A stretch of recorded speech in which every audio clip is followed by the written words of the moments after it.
usually say CRDA is the longest and the largest serving civil society umbrella organization. It was established in 1973 during the big famine in Ethiopia by 12 Christian faith-based organizations and one secular organization, which was Save the Children. It has more than 400 member organizations.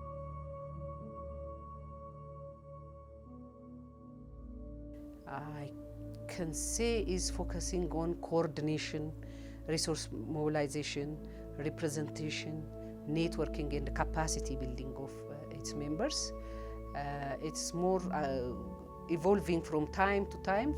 During its establishment, it was on relief coordination, then rehabilitation. After that, it started to look at development intervention, building capacity, and mobilizing resources for development projects for our national member organizations. And by the way, CCRDA membership are not only national organizations, but international organizations are also member of the CCRDA.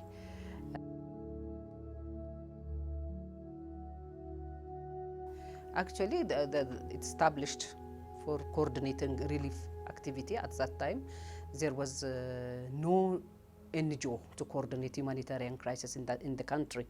So that these faith-based organizations were the one who were responsible to coordinate and to deliver support for the affected community. So those organizations came together, all were faith-based. So because of that, we maintain CRDA's name as Christian, and our logo, the cross, green cross. After that, CRDA, when it changed itself as a coordinating body of organizations, it started to register different organizations, both national and international organizations.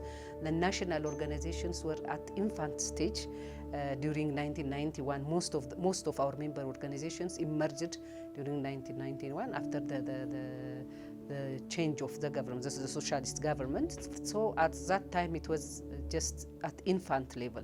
So CRDA took the responsibility to support these organizations to function as a civil society organization. So after that, the focus of CRDA changed to building the capacity of these national institutions, creating a platform where they can come together, work jointly, and learn from each other, and discuss common agendas and things like that. The international organizations are more on the joint platforms, and the national were more on the capacity building. We work together with our members. There are some big organizations who support us to build capacity of the national organizations. And in 1997, the first strategic plan developed by CCRDA, where the importance of CRDA to intervene as a capacity building, that was identified at that time. And after that, in 2004, there was also another change within CCRDA, where there was a study to look at how CCRDA is operating, whether CCRDA is a civil society organization when it is compared with the international civil society organizations. In that research, there was this direction set for CCRDA to function as, instead of just building capacity for project implementation and these related issues, CCRDA should focus to build civil societies in Ethiopia. Then the focus of CCRDA started to be to mobilize and build vibrant civil societies in Ethiopia, rather than just focusing on project cycle management.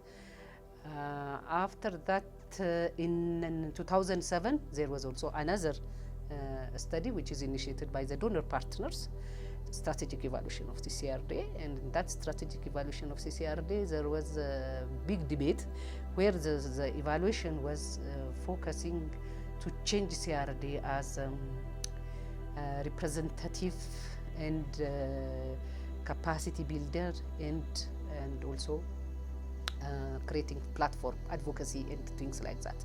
And there was a debate where CCRDA should get out of mobilizing resources for its members, development project grants. And most of the organizations, especially the local organizations, are very low. They couldn't have the capacity to compete for international grants, big grants. So the role CRD used to play is CRD mobilize the resources on behalf of its local institutions and provide that grant based on competitive based. And that was the donor's interest, where CRD need to pull out of this function. There is a big debate on that, but still, through time, the recommendation is still there. Through time, CRD should get out of that, so that it will not have a picture of implementer picture as its members, not to be a competitor, complementer. These are issues, proxy donors and things like that. But with some amendments, it was accepted to maintain that function for some time. 2009, starting 2009, because of the new law, CRD's operation became completely different, because CRD and its members were forbidden not to enter into right-based projects, and also not to enter into advocacy activities and peace-building activities, which were the platforms. The joint actions were focusing more on advocacy and these related activities.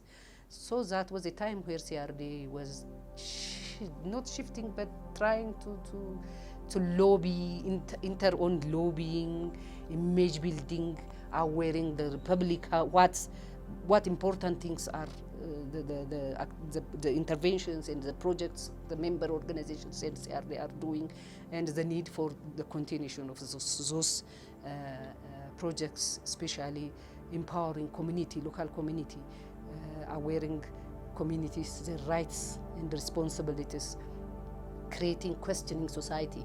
These were the agendas which CRD used to push. And for the last, for those 10 years, till 2019, where the law was changed, till then CRD most of the time focusing on the image building activities, where it tries to lobby the higher level governments and things like that. And after 2009, we have another law where we revisit our strategic plan, and now we are allowed to involve in right-based and advocacy activities.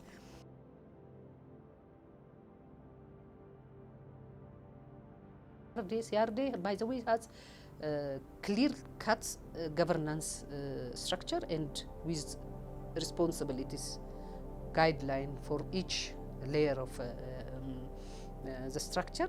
The higher body of the structure is the General Assembly, which is composed of all its members. The board members are elected, and each board member serves for 2 years, and one term is 2 years. They can serve another term, which is another 2 years. After serving 2 terms, they have to be changed. They are democratically elected from the membership. 9 board members are 9. Always 3 seats are maintained for women, and the remaining 6 seats are for both sexes. The board has its functional committees. One is the Financial Management and Resource Mobilization Subcommittee. The other one is Organizational Development Committee. The third one is Membership Development Committee. And we have electoral board, and also we have the General Assembly has its own chairperson and the vice chairperson. This is the governance structure. The secretariat, led by the executive director, is the operational wing of the association.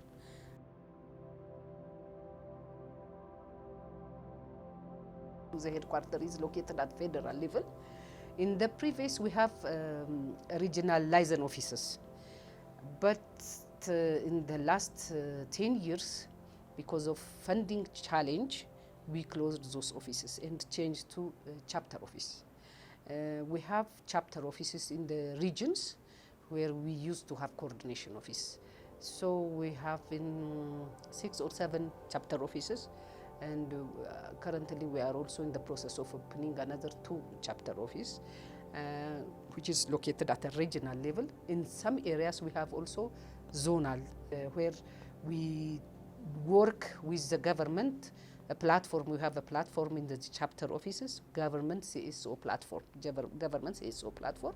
We create that platform for all the civil society organizations working in the regions, come together with the government. All sectoral offices of the government are platform. They always, periodically they meet, they have agenda, and they discuss to avoid duplication of resource, share experiences, and also know each other and support each other, working to create conducive environments for the work of the civil societies. There is a code of conduct for the board, and they adhere to the code of conduct. We haven't faced the challenge for conflict of interest. The boards meet every quarter, and agendas are open. They discuss openly. We have board guideline, how they should operate, what to do and what not to do. And ethics, the other thing which by the way, which we promoted for the last 10 years when there is that restrictive law, is we introduced the civil society code of conduct. We push the implementation of civil society code of conduct, and also we push to cascade the international humanitarian accountability frameworks.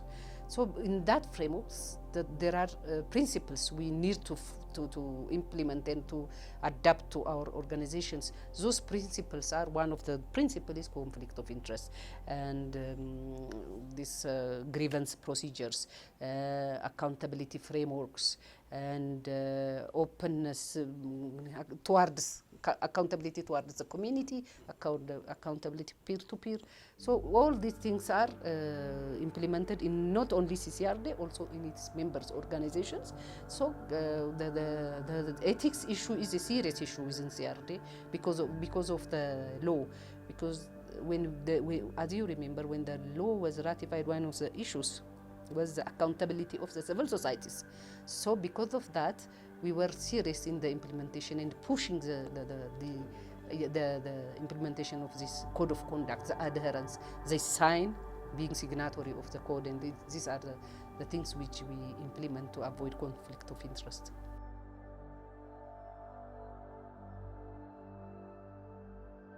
By the way, we don't have so much resources where we fight with our members.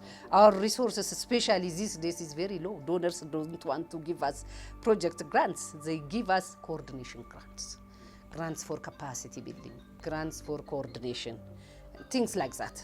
So it doesn't take us to fight with our members and create interest in our members. Most of the board members who are elected as board members, they know their role. They are here to support their association. So they commit themselves. If they are assigned, those organizations assigned to serve in the financial management and resource mobilization will serve. Those who are assigned in membership development will do that. Those assigned in the ethics promotion, and they serve. They are here to serve. By the way, we have to have a society who can support to build civil society in the organization. To commit their time for joint action. Otherwise, consortiums will not succeed. We have some organizations who are highly committed and willing to support their associations, willing to see this association growing up and becoming stronger.